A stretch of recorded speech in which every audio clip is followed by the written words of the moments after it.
Think about this. When most organizations choose a leader, it involves, a fairly open process, interviews, maybe presentations. Pretty transparent, usually. But imagine a selection so secret, so rooted in ancient tradition, that the voters are literally locked away from the world until they decide. Yeah, the Papal Conclave. It's really unique. And here's a surprising twist. The last time someone who wasn't even a cardinal was elected pope, way back in 1378, a guy named Urban VI, it apparently went spectacularly wrong. Oh, yeah, the accounts say it was. Well, let's just say barking mad. It raises real questions about stability when you go outside the established pool, doesn't it? Exactly. And with Archbishop Bruno Forte's name popping up now and then as a potential pope, even though he's not a cardinal, this old story feels, well, surprisingly relevant today. It really does. And what's fascinating here is that this unusual bit of history really highlights how dynamic papal elections have always been. Dynamic. Well, electing a non-cardinal might seem almost impossible now, but it just underscores that the whole process of choosing the Bishop of Rome, the Pope, it's constantly evolved. Right. It's been shaped by politics, the Church's own needs, and some seriously dramatic moments that have definitely left their mark on the system we have now. So a key takeaway right from the start is that while technically you could elect someone from outside the cardinals, Yeah, technically possible. it seems like it comes with some pretty big risks, like stability, maybe lack of experience in how the Vatican actually works. Precisely. Experience in church governance at that level is, a huge factor. Okay, so for this deep dive, we're really on a mission to unpack this incredible story. We'll explore the history, the really intricate process, the key players involved, and even think about what might shape the future of these elections. You're going all the way back, right, to the Yes. foundations. All the way back. Thinking about St. Peter's Basilica itself and tracing this whole fascinating journey up to the complex dynamics that might influence the next conclave, we've pulled together a whole range of sources to guide us. Sounds good. Okay, let's unpack this. With a history stretching back literally centuries, where do we even begin? Well, if we connect this to the bigger picture, the very first selections of the Bishop of Rome, way back in the early centuries, they were pretty informal. Informal? Like how informal? Basically, it was often down to the local clergy and the people of Rome reaching a kind of consensus, very similar to how other bishops were chosen in those early Christian communities. Wow. So no locked doors, no smoke signals? Not at all. There wasn't really a set of formal rules. It was more about a general agreement, a sense of who the community felt was the right leader. That's hard to picture now, with all the ceremony and secrecy. Was there a point where they thought, hang on, we need something a bit more structured, maybe to stop arguments? Indeed. By the 4th and 5th centuries, as the Bishop of Rome's role grew in importance, so did the potential for, well, serious disagreements. Okay. Our sources even mention things like thuggish behavior between competing factions trying to get their candidate in. Thuggish behavior. Wow. Yeah. So we actually have records from around then of the earliest known written regulations trying to curb corruption and, keep things orderly. So even back then, they were trying to iron out problems. Absolutely. This early attempt to formalize things just reminds us that even in the Church's early days, the human element, ambition, conflict, it was all very real. And wasn't the Pope's main church different back then, too? That's right. It's important to remember the Pope's official seat wasn't originally St. Peter's in the Vatican. It was the Basilica of St. John Lateran across Rome. Like the Lateran Basilica. Okay, so moving from this sort of local agreement to actively trying to manage conflict, that's a pretty big shift. What came next in this evolution? Well, if we look at the period from about the 6th to the 10th centuries, we start to see some serious outside influence. Specifically, the Eastern Roman or Byzantine emperors. Emperors getting involved. Our sources suggest this involvement, while definitely political, actually became a sort of necessary step in formalizing the elections even more. How so? Well, having the emperor confirm the choice, or at least give his blessing, added a layer of external authority. It kind of cemented the Bishop of Rome's growing importance on the wider political stage, even if it meant less independence. So the emperors actually had a say in who became pope. That sounds like it could easily lead to, well, politics trumping spiritual leadership. Exactly. That's the constant tension, isn't it? Were there big consequences to the emperors having that kind of influence? Absolutely. As the papacy's power and influence grew, so did the desire of emperors, kings, powerful families, you name it, to control who sat on Peter's throne. Which brings us to... Which brings us to the 11th to 13th centuries. This is a really pivotal time for the development of the conclave as we sort of recognize it today. Okay, what were the key moments? A really big one was Pope Nicholas II's decree in 1059. This decree basically said the primary job of electing the pope should fall to the cardinal bishops. Ah, narrowing the field of electors. Precisely. The crucial takeaway here was it was a conscious attempt to push back against secular rulers meddling in the election and to really consolidate the power of choosing the pope within the church's own senior leadership. Cardinal bishops taking the lead, that definitely sounds like a major step towards the modern system. But it wasn't quite the locked-in conclave yet, was it? Not quite, no. The next big milestone was the Third Lateran Council in 1179. Okay, what happened there? Two key things. First, it expanded the electorate to include all cardinals, priests, and deacons too, not just the bishops. More inclusion within the cardinals, then. Yes. And second, crucially, it established the requirement of a two-thirds majority for a valid election. Two-thirds. Why that specific number? It was a deliberate move to try and ensure a really broad consensus among the electors. The hope was it would make it harder for just one faction to push their candidate through and hopefully prevent splits or schisms in the church. A two-thirds majority, that's a high bar. It seems like that could easily lead to some very long, drawn-out elections if they couldn't agree. You are absolutely right. And that potential problem leads us directly to probably the most dramatic episode in the history of papal elections, the one that directly shaped the conclave. Okay, I think I know where this is going. Viterbo. Viterbo, exactly. In the late 13th century, the papal election there just dragged on and on. We're talking almost 3 years. 3 years? How did anyone put up with that? Well, the local authorities in Viterbo certainly didn't. They got so fed up with the cardinals dithering that they took some pretty extreme measures. Extreme like how? They locked the cardinals into the episcopal palace. Then they started restricting their food, basically put them on bread and water rations. Okay, that's serious. And then, in a move that sounds almost unbelievable, they actually removed the roof of the building, exposed them to the sun, the rain, everything. They took the roof off. Seriously? Seriously. The crucial point here is that the very process meant to discern God's will was so bogged down by human politics and indecision that these radical, coercive tactics seemed necessary. And that experience is what shaped the conclave. Taking the roof off, I mean, that's definitely one way to encourage a decision. Did it actually work? Did they finally choose someone? It did work. Eventually, in 1271, they elected Pope Gregory X. Okay. And Gregory X, having lived through that whole embarrassing, scandalous, ruthless ordeal. Right, he'd know firsthand how bad it could get. Exactly. He was absolutely determined that nothing like that should ever happen again. So the literal removal of a roof was the kind of unlikely spark for the super-controlled, lockdown conclave we know today. This is where it gets really interesting. Precisely. So in 1274, at the Second Council of Lyon, Pope Gregory X issued a formal decree, a papal bull, called Ubi Periculum. Ubi Periculum. What does that mean? It translates roughly from Latin as where danger is greater. And this document basically took those harsh tactics used in Viterbo and turned them into the official rules for electing a pope. It formalized the papal conclave. Okay, so lay out the key rules from Ubi Periculum. What did it actually establish? Right, so the core elements were, first, the cardinal electors had to gather within 10 days of the pope's death in the city where he died. Okay, quick gathering. Second, and this is crucial, strict seclusion. Conclave, which literally means with key, they were to be locked together in one place. Locked in. Locked in. Initially, it might have been a big common room, but later it evolved into individual cells within a strictly confined area. All communication with the outside world was absolutely forbidden. No letters, no messengers, nothing. Total isolation. Total isolation. And third, directly inspired by Viterbo, progressively harsher living conditions. After 3 days without a decision, they'd be limited to just one dish per meal. Wow. After 8 days, it was down to only bread, wine, and water. Bread, wine, and water. That's intense. Gary, the goal was crystal clear. Minimize distractions, stop any outside political meddling, and basically create an environment that strongly incentivized them to make a decision and make it quickly. Locked in, cut off, and with dwindling food supplies, it sounds less like a spiritual retreat and more like a very deliberate pressure cooker. That's a very good way to put it.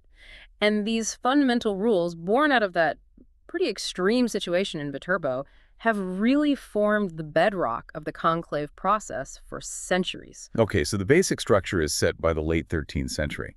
Now, if we jump forward in our timeline to the Renaissance and the early modern period, say the 15th to 17th centuries, did new challenges pop up within this lockdown system? Oh, absolutely. The basic rules were there, but new kinds of complexities emerged. This period really highlights that recurring tension, doesn't it? The spiritual goal of electing a pope versus the very earthly realities of political power and, frankly, personal ambition. Challenges like, after hearing about roof removal, it's hard to imagine things getting much more dramatic, but maybe in different ways. Well, perhaps not as architecturally dramatic, but the internal politics within the College of Cardinals got incredibly fierce and complex. How so?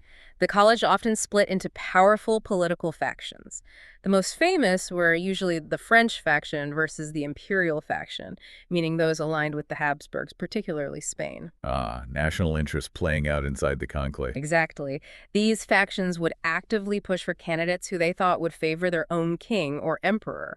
So papal conclaves became these major arenas for international power struggles, even with the doors locked. So even locked away, the cardinals are still carrying the political baggage of their home countries through these factions. Pretty much. And another really persistent problem during this era was something called simony. Simony. That's the buying and selling of church offices, right? Or votes. Exactly. Buying and selling votes or positions. Our historical sources point to the Conclave of 1492, the one that elected Cardinal Rodrigo Borgia as Pope Alexander VI as a particularly, let's say, notorious example. Aborted pope, right.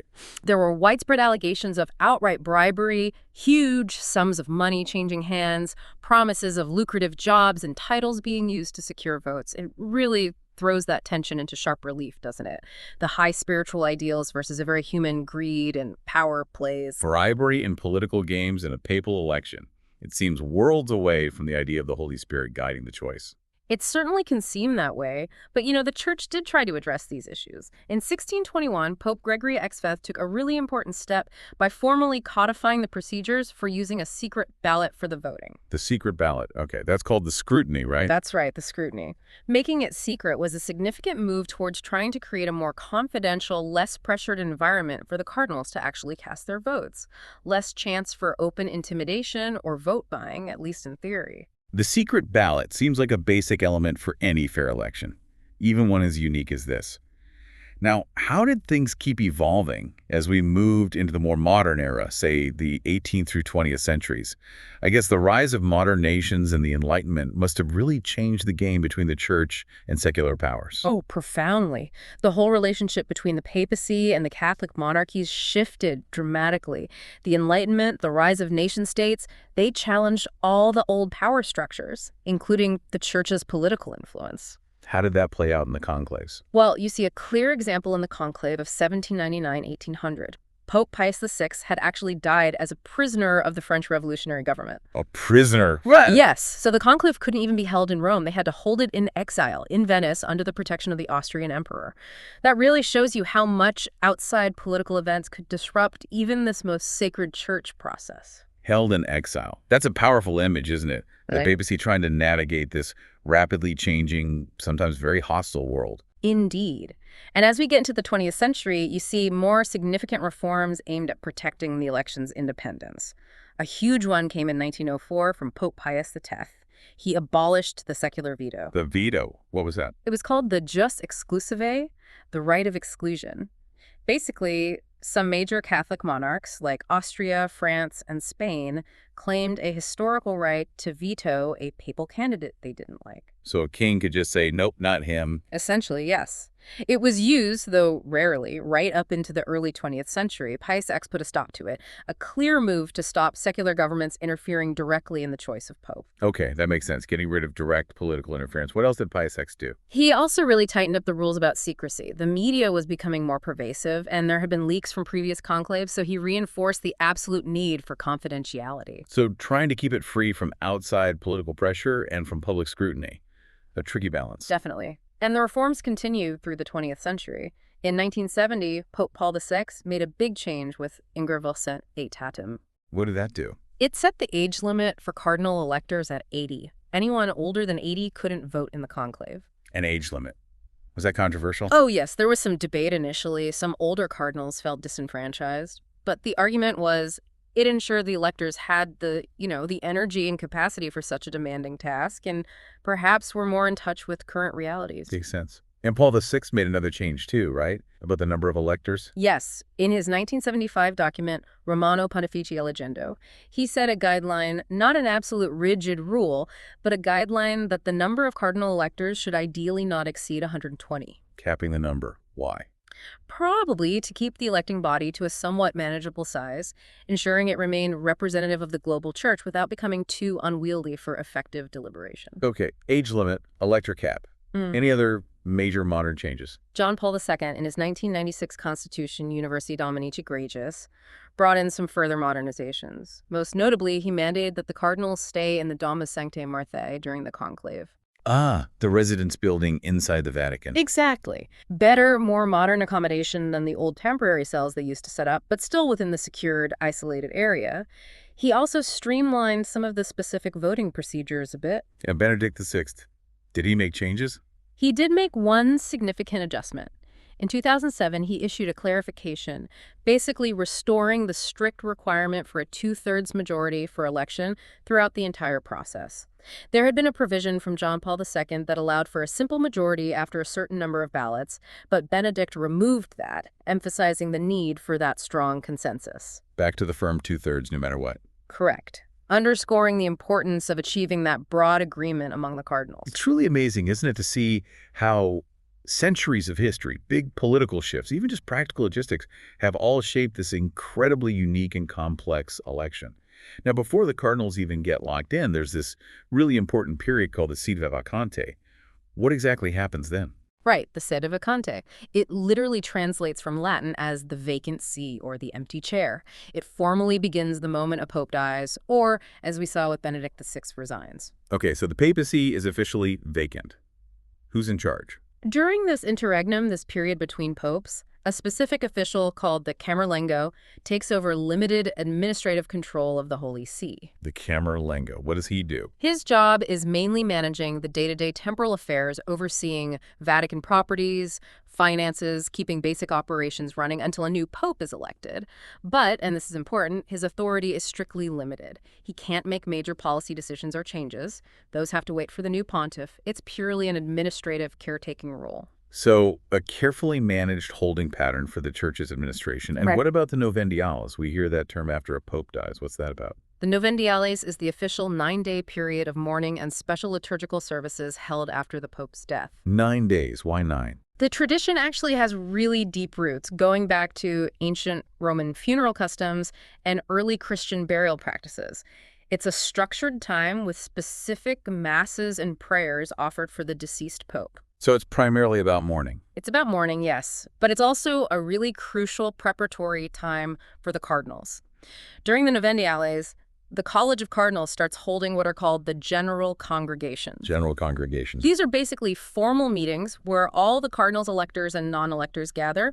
They discuss the state of the church, the challenges it's facing, maybe hear reports on Vatican finances, and importantly, they start talking amongst themselves about the qualities needed in the next pope. They begin to discern the priorities. Ah, so it's both solemn mourning and the vital groundwork for the huge task ahead in the conclave. Exactly. It sets the stage for the election itself. Okay, now let's dive into the actual environment inside the conclave. We know about the strict seclusion, the conclave, but what does it actually feel like for those cardinals locked away? Well, our sources paint a picture of two distinct atmospheres. The principle of strict seclusion, ever since Gregory XV's UB Periculum, has been absolutely central. Right, being cut off. In modern times, as we said, the cardinals live in the Domus Sanctae Marthae. Now, while that's a relatively modern guest house with decent rooms... Better than bread and water under a leaky roof. Definitely. But it's still described as being intentionally quite austere and crucially isolating. One commentator famously called it a posh prison. A posh prison, I like that. Windows might be shuttered, phones are confiscated, TVs disconnected, no internet, no newspapers. All communication with the outside is completely cut off. The whole atmosphere is designed to focus their minds entirely on the election, away from worldly distractions. A posh prison. That's a memorable phrase. And then when it's actually time to vote, they move from there to the Sistine Chapel. That must feel completely different. Oh, entirely different. The Sistine Chapel is really the sacred heart of the whole conclave process. The atmosphere in there is described as just profoundly solemn, deeply sacred, intensely grave, almost overwhelmingly meditative. You can imagine. You've got the weight of centuries of history, the immense spiritual significance of what they're doing, and then, of course, you're surrounded by Michelangelo's masterpieces, The Last Judgment, staring down at you. It's meant to inspire awe and deep reflection. Wow.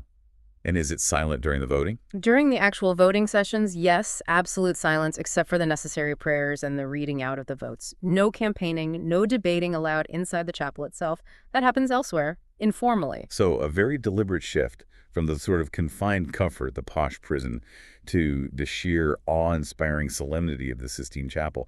It sounds like a meticulously planned experience to focus mind and spirit. It really is. And what about the moment they actually enter the conclave for the first time? Are there specific rituals that mark the beginning of this sealed-off period? Absolutely.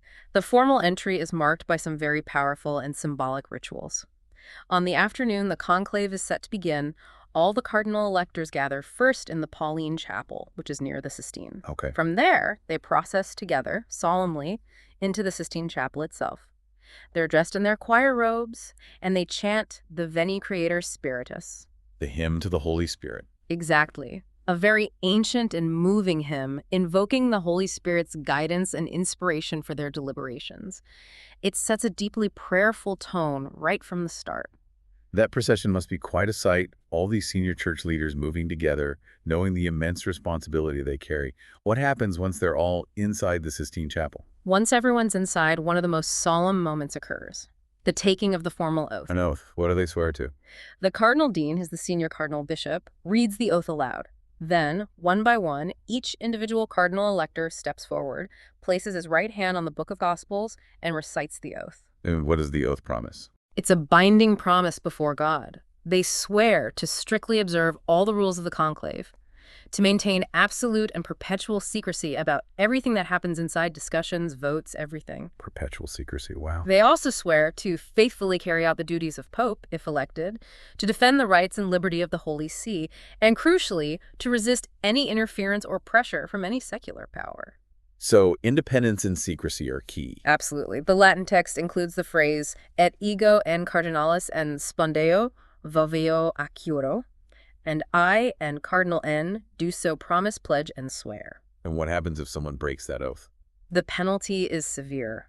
Automatic excommunication from the church. Latae sententia. It happens immediately by the very act of breaking the oath. That shows just how incredibly serious they are about maintaining secrecy and the integrity of the whole process. Automatic excommunication. Okay, that definitely underlines the seriousness. And then after the oath, isn't there a rather dramatic command that signals the final sealing? Yes, that's correct. After the very last cardinal elector has taken his oath, the master of papal liturgical celebrations steps forward. Okay. And he pronounces, in Latin, the command, extra omnes. Extra omnes, which means Everybody out. At that exact moment, anyone who is not a cardinal elector or absolutely essential authorized personnel like the master of ceremonies himself, maybe a few assistants, must immediately leave the Sistine Chapel. clearing the room. Exactly. Once they've all gone, the great wooden doors of the Sistine Chapel are closed and locked. They're locked from the inside by the junior cardinal deacon, and usually also secured from the outside. They're locked from both sides. Yes, and that dramatic act formally marks the beginning of the strict isolation. The conclave proper, the voting, can now begin. Extra omnes. It really does sound like something from a historical movie, doesn't it? Emphasizing the gravity, the secrecy, the isolation of what's about to happen. Okay, so cardinals are now sealed inside. They've taken the solemn oath. How does the actual voting, the scrutiny, work inside the chapel? Right, the scrutiny. It's a very meticulous, step-by-step procedure broken down into stages. It starts with what's called the pre-scrutiny. Pre-scrutiny. First, special ballot papers are prepared and handed out. They're rectangular paper slips. On the top half, it's printed with the Latin phrase, elego in summum pontificem, I elect as supreme pontiff. Right. The bottom half is blank for the elector to write the name of his choice.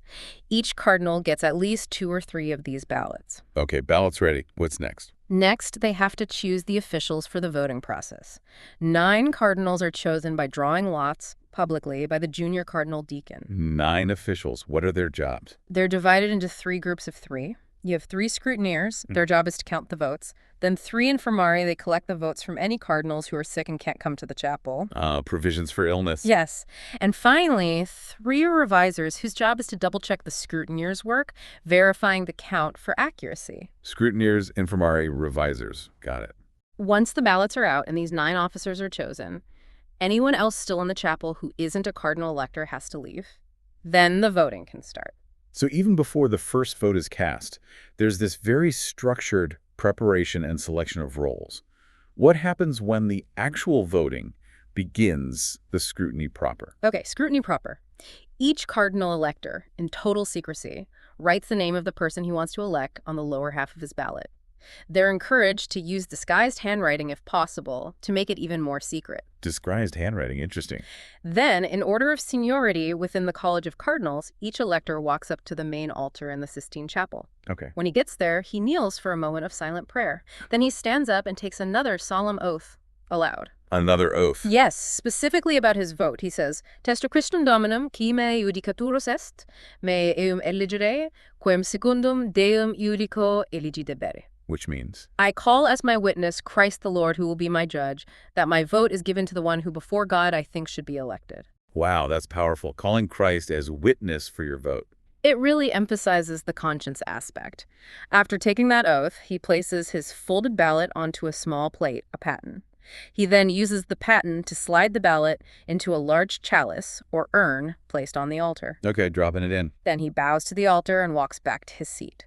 And this happens one by one for every single elector. What about those sick cardinals, the ones infirmari visit? Right. If there are cardinals too ill to be in the chapel, the 3 infirmari take a locked box and some ballots to them in the Casa Santa Martha.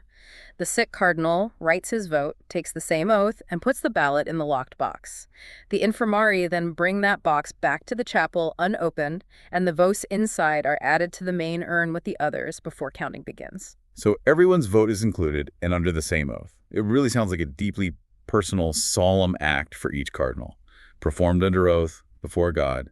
Then, after everyone's voted, comes the counting. Exactly. Once all the ballots are in the urn, the first scrutineer picks it up and gives it a good shake to mix the ballots thoroughly. Mix them up.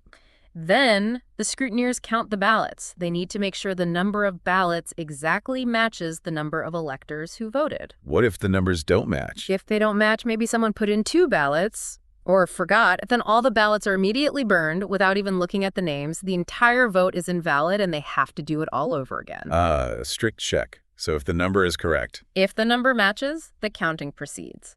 The first scrutineer takes a ballot, unfolds it, and silently notes the name. He passes it to the second scrutineer, who also silently notes the name. Okay. Then the second scrutineer passes it to the third scrutineer. This third one reads the name written on the ballot aloud in a clear voice so all the cardinals present can hear it. Reading each name out loud. Yes. And as he reads each name, he takes a needle and pierces the ballot through the word Eligo at the top, and then threads the ballot onto a long piece of string. Piercing and threading them. That's quite specific. Why? It's a very old method, but it provides a clear physical record. It ensures all the votes are accounted for and makes recounting or checking easier if needed. All the ballots end up threaded together in the order they were counted. Piercing and threading. A very distinctive, tangible way to track the votes. What happens after all the names have been read aloud and threaded onto the string? That takes us to the post-scrutiny phase. Once all the ballots are read and threaded, the scrutineers work together to tally the votes. They carefully count how many votes each candidate received and record the results. Okay, the final tally. Then, the 3 revisers step in. Their job is to independently check everything. They examine the ballots on the string, they check the scrutineers' written notes and tallies, just to make absolutely sure the count is accurate. Double-checking everything. Exactly. If, after all this, a candidate has received the necessary 2/3 majority of the votes cast, Magic number. then the election is valid. We have a new pope. If no candidate reaches that 2/3 threshold, then the election isn't successful on that ballot. And what happens then? Then the whole process repeats. Usually they proceed immediately to another ballot, another round of voting, often in the same morning or afternoon session. Okay, keep voting until someone gets 2/3. Pretty much. And after each ballot, or usually after a pair of ballots, morning or afternoon session, whether someone was elected or not, all the ballot papers and all the notes taken by the scrutineers and revisers are gathered up. And burned. And burned in a special stove installed right there in the Sistine Chapel. It's the smoke from this burning the famous fumata that signals the result to the outside world. Ah, the smoke signals. Black smoke, fumata nera, usually achieved by adding certain chemicals, means no pope has been elected on that ballot. White smoke, fumata bianca, traditionally helped along nowadays, means a pope has been successfully elected. So that's how the smoke works. Yes. And if an election is successful, besides the white smoke, the Cardinal Camerlengo also has the duty to draw up a formal legal document officially declaring the result of the election. The white smoke, the iconic signal the whole world waits for. And then, if the smoke is white, comes that huge moment, the announcement we all know, Habemus Papam. Exactly. Once the white smoke is clearly seen billowing from the chimney on the Sistine Chapel roof, and soon after, the great bells of St. Peter's Basilica start ringing out joyfully. You can just picture the excitement in the square. Absolutely. Then, the Cardinal Protodeacon, that's the senior cardinal deacon in rank, steps out onto the central balcony, the main loggia of St. Peter's Basilica. A balcony overlooking the square. That's the one. And he delivers the traditional formal announcement in Latin to the massive crowds gathered below, and of course, to the whole world watching. And then the famous words are... The standard formula is, Nuntio vobis gaudium magnum habemus papam. I announce to you a great joy. We have a pope. Eminentissimum ac reverendissimum dominum forename sanctae Romanae ecclesiae cardinalum surname. The most eminent and most reverend Lord first name, Cardinal of the Holy Roman Church last name. Qui sibi nomen imposit papal name. Who has taken for himself the name papal name. Chills. Just hearing it. It's an electrifying moment. Truly immense historical, religious, and global significance packed into that short announcement. That announcement echoing across St. Peter's Square. Just incredible. And speaking of St. Peter's Basilica itself, it's not just the backdrop for the announcement, is it? It's absolutely central to the whole history and symbolism of the papacy. Can you tell us a bit more about its significance? Oh, absolutely. St. Peter's Basilica's significance is just immense, deeply woven into the very identity of the papacy. It stands on the site of an earlier basilica built way back in the 4th century by Emperor Constantine. Constantine, okay. And his ambition was apparently to build the grandest, most important church in all of Christianity. Right there. Why there? Because tradition holds that site is over the Vatican necropolis, an ancient Roman cemetery. The necropolis. And within that necropolis, tradition locates the tomb of St. Peter himself, the apostle Jesus chose, the rock, the one from whom the papacy traces its authority right back to the beginning. So built over St. Peter's tomb, essentially. That's the belief. And it gained more weight in modern times. After extensive archaeological digs under the basilica, Pope Paul VI announced in 1968 that relics identified as belonging to St. Peter had been found there, in a way he described as convincing. Wow. So that adds huge spiritual weight to the location. Immense weight and historical connection. So the very ground St. Peter stands on is tied directly to the origins and the unbroken history of the papacy. So from Peter's traditional burial place to his successor being elected, just steps away in the Sistine Chapel, and then announced from the basilica's balcony, the whole area is just saturated with history and meaning. It's incredible. It really is. The whole complex breathes history. And, just outside the walls, you have the bustling Borgo neighborhood, those great markets like Via Cola di Rienzo or Mercato Trionfale. Right, a slice of real Roman life just next door. And all those little free water fountains, the Nasoni around the Vatican, essential for staying hydrated if you're ever waiting in St. Peter's Square for that white smoke. Good practical tip. Huh.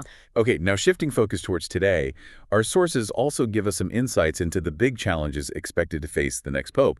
Looking ahead from our perspective now in 2025, what are some of the key issues highlighted? Several really significant challenges stand out. There's an overarching theme, you could say, about the need for really strong leadership, effective evangelization, sharing the faith in a world that's changing so fast, and crucially, fostering unity within a very diverse global Catholic Church. Unity seems key, especially with all the different cultural contexts. Exactly, and that's happening against a backdrop of huge geopolitical shifts, changing cultural values, and deep spiritual questions people are asking. Any specific geopolitical hotspots mentioned?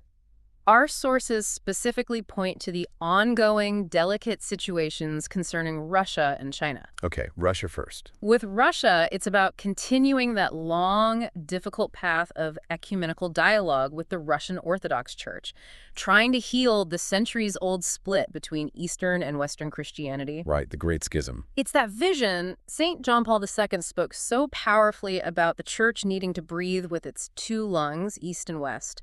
That dialogue remains a huge long-term challenge and goal. And China. That sounds incredibly complex. Extremely complex. The challenge there is for the Catholic Church to remain faithful to Rome, to the Pope, while operating under the significant restrictions imposed by the Chinese government. A tightrope walk. Absolutely. It requires immense patience, careful diplomacy, being firm, but also open and just trying to exist and evangelize there. The 2018 agreement between the Vatican and Beijing on appointing bishops is a key part of this. That's the deal where the Pope gets the final say on bishops approved by the government. Essentially, yes. It was renewed in 2022. It's controversial. Cardinal Joseph Zen, the former Bishop of Hong Kong, has been a very strong critic, arguing it concedes too much to the government. But the Vatican frames it as a necessary, pragmatic step towards ensuring bishops have ties to both Rome and Beijing. Navigating those huge geopolitical issues while also trying to maintain unity inside the church and address spiritual needs. That sounds like an absolutely massive job description for whoever comes next. It truly is an immense responsibility. And what about the dynamics inside the College of Cardinals itself?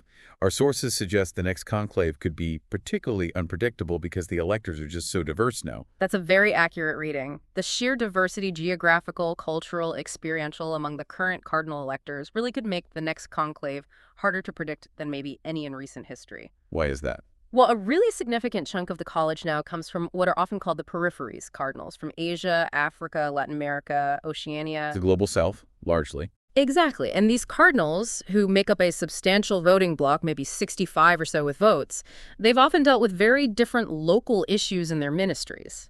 Things like extreme poverty, environmental destruction, political instability, corruption. Very different priorities than perhaps cardinals in Europe or North America might face daily. Potentially, yes. So many of them might enter the conclave without super strong, fixed views on some of the issues that have dominated Western church debates. They might be more open to persuasion, perhaps following the lead of certain influential cardinals, sometimes called grand electors. And what kind of pope might they be looking for? It's suggested they'll likely put a high value on pastoral experience. They'll probably look for someone who understands the practical realities of leading the church on the ground in diverse, often challenging global contexts. Not just a theologian or an administrator, but a pastor. So maybe a shift towards practical, grassroots leadership experience. That makes sense given the changing face of the college. But our sources also point to some pretty distinct groups within the college, especially regarding Pope Francis's legacy and direction. Yes, absolutely. There's definitely a spectrum of views on Pope Francis's pontificate among the cardinals. One group that's clearly identifiable is often described, perhaps a bit bluntly, as the anti-Francis faction. Anti-Francis. How big is this group thought to be? Estimates vary, of course. It's hard to know for sure. But some sources suggest this viewpoint might resonate with maybe around 30% of clergy, committed laity, and some bishops. Their main aim would be to elect a successor who would, well, reverse or significantly modify many of Francis's key initiatives. What specific things are they usually concerned about? The opposition often focuses on his perceived openness towards communion for divorced and remarried Catholics, his strong focus on environmental issues like in Laudato Si, what they see as a more accepting stance towards LGBTQ+ people. Also, his sharp criticisms of clericalism, the abuse of power by clergy, his emphasis on mercy and pastoral care, sometimes seemingly over strict doctrine, and his big push for a more synodal church, a more collaborative way of governing. That sounds like a pretty significant and organized opposition with clear points of disagreement.